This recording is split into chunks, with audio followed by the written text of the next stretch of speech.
What's going on, Jerome's first and second free agency waves are crashing against the shores, and the Minnesota Fighting Vikings have done some nice, bringing in guys like Byron Murphy, Marcus Davenport, Josh Oliver, Dean Lowry, etc. But what are the Vikings draft needs that remain to be addressed? And yes, free agency rolls along, but here are the top 6 Vikings draft needs as of right meow. Numero uno.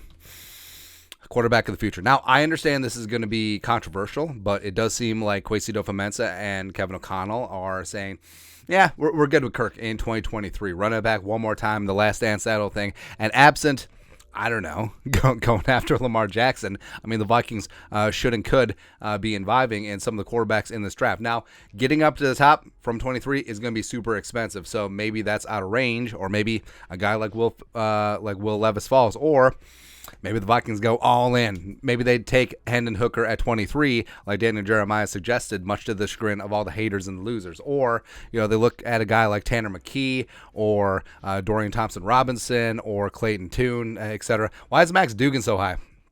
I don't know. I don't know, man. But, yeah, even though Vikings are good to go at quarterback this season, what about the future? The fact that they haven't extended Kirk Cousins says pretty much everything, and they got to bring someone in. Otherwise, they're going to be in the draft with a clear need next year, probably bringing in like a bridge veteran quarterback. It would be hilarious if it was Teddy, by the way. That'd be great. And then you're just throwing a rookie into the fire as opposed to giving them a year to sit behind Kirk and learn from Kevin O'Connell, which would be the smart move. Next up, number 2.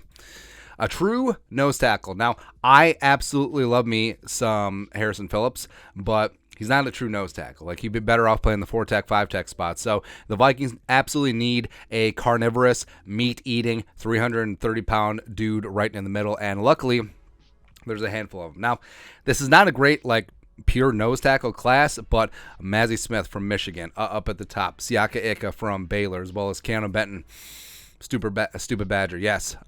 Studs, absolute studs. We're talking about taking on the 0-1 tech. We're talking about taking on both A gaps. We're talking about taking on a center and a guard, sometimes a center and 2 guards.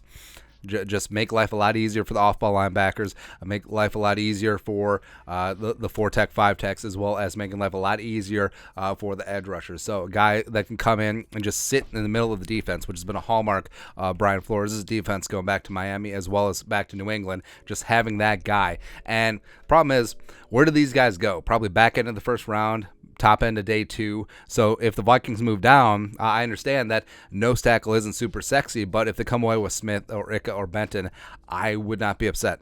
I would not be upset at all. Next up, draft need number 3 for the Vikings. Wide receiver 2-3. I understand. I fully understand that this is controversial, given that the Vikings, they do have KJ Osborne and Jalen Naylor and Jalen Reagor, and they could still add veteran TBD. But this is a pretty damn good wide receiver class, and the Vikings should certainly partake in it. Now, if it's up at the top, sure. Jackson Smith and Jigba, I think, would be the perfect fit for the Vikings, what they want to do, what they need from a wide receiver 2, operating from the slot. Quinn Johnston would be intriguing on the outside, but can he play stronger in the NFL? We'll see. Addison, of course, Blitnikoff winner. Zay Flowers, I love a lot. Josh Downs, I think, pound for pound, may be the best player in this draft. So, I mean, there's a lot of options. And, of course, if you go second tier, you got Hyatt and Tillman coming out of Tennessee. No one talks about them coming from a gimmick offense. Jaden Reed being paired up with Jalen Naylor yet again. Michael Wilson is quickly becoming one of my draft crushes. Had a great Senior Bowl despite sort of a spotty injury-plagued career at Stanford. So Vikings certainly need to take a look. And I understand they got KJ. KJ's in a contract here. There's no guarantee that KJ is going to be back. So finding a guy that can be the Robin to Justin Jefferson's Batman is of an extreme importance heading into the draft. Next up, draft need number 4 for the Vikings. Off-ball linebacker. So looking at the Vikings defense right now, the 2 starters penciled in are Brian Osama as well as Jordan Hicks. Osama, yes. Hicks, probably not. Troy Dye, I think, is going to be a career special teamer. William Kwenku, I like a lot. The UDFA last year out of Temple, but this is a pretty decent linebacking class. And specifically for what the Vikings need an off-ball, you look at Dan Henley from Washington State. You look at Jack Campbell, of course. These rankings are kind of odd. Oh, well, these are from CBS. Once I actually get my ass in gear and do my rankings, this is going to be a little bit different. But Ivan Pace Jr. from Cincy, Dorian Williams from Tulane, I like a lot. Trenton Simpson, of course, from Clemson. So Drew Sanders. So Toyo.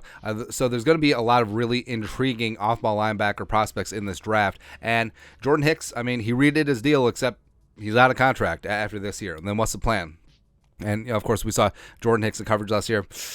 Yeah, maybe not so much. Not so much. Next up, draft need number 5 for the Vikings. Guard.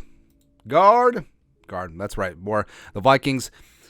Ed Ingram improved towards the end of last season. It was not a very good start, but he was a second-round pick last year. He was a Kwesi guy. He was a Kevin O'Connell guy, so he's going to get the benefit of the doubt from them.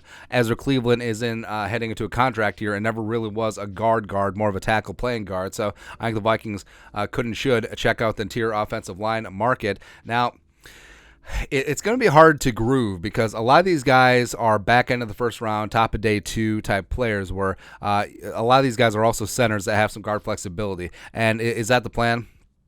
Pick up one of these guys that have center experience and then sit them next to Bradbury, and if Bradbury falters, go to the pivot spot. But as we saw last year in Green Bay with the Chris Reed snapping debacle, it's never a bad thing of having too many guys who can play center. But John Michael Schmitz, of course, Luke Whippler from Ohio State, Uluwatimi from Michigan, who I think might be massively underrated here. Andrew Voorhees, he could sit a year. He's a true guard. Juice Scruggs, I like a lot from Penn State. So there's a lot of names out there. Some with center guard versatility that the Vikings can get after. And lastly, drafting number 6 for the Vikings, alpha outside corner. Now, I like what the Vikings have done a lot in the cornerback room. Not bringing back Duke Shelley. Bring him back. But Byron Murphy can play on the outside. He kicks into the slot in nickel, but you need that big-time outside-the-numbers guy. And Caleb Evans and Andrew Booth Jr. could be that guy. And the fact that Kwesi's spent a 4th and 2nd-round pick, respectively, on them, maybe there's a little bit of ego there, sure. But this is a good-ass cornerback class. It really is. And again, my rankings are going to be a little bit different than this, but Joey Porter Jr. would be perfect in purple. Same thing with Cam Smith. Same thing with Clark Phillips in the later rounds. But this is a really, really good cornerback class, specifically outside the numbers, long, lengthy press man specialists. So the Vikings certainly should partake from that as well. But that's it. That's the top 6 Vikings draft needs right now, which may be hard to do with 5 draft picks total, but whatever. Anyways, let us know your thoughts and our thoughts in the comment section below. How would you arrange them? Where would you put them? Let us know. And subscribe for daily Vikings takes. Support the work. Put a little something in the Venmo. But until next time, Skol, production value.